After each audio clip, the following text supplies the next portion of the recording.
ಇತ್ತೀಚಿನ ದಿನಗಳಲ್ಲಿ ಮಂಗಳೂರಿನ ನಗರದ ಕೊಡಿಯಲ್ಬೈಲ್ನ ಜಿಲ್ಲಾ ಕಾರಾಗೃಹ ಒಂದಲ್ಲ ಒಂದು ವಿಷಯದಲ್ಲಿ ಸುದ್ದಿಯಾಗ್ತಲೇ ಇದೆ.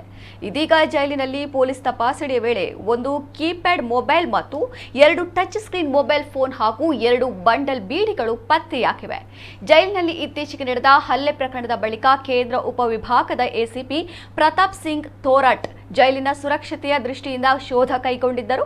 ಈ ವೇಳೆ ಇವೆಲ್ಲ ಪತ್ತೆಯಾಗಿವೆ. ಮಹಜರು ನಡೆಸಿ ನಿಷೇಧಿತ ಸೊತ್ತುಗಳನ್ನು ಸ್ವಾಧೀನಪಡಿಸಿಕೊಳ್ಳಲಾಗಿದೆ. ಈ ಬಗ್ಗೆ ಬರ್ಕೆ ಪೊಲೀಸ್ ಠಾಣೆಯಲ್ಲಿ ಪ್ರಕರಣ ದಾಖಲಾಗಿದೆ.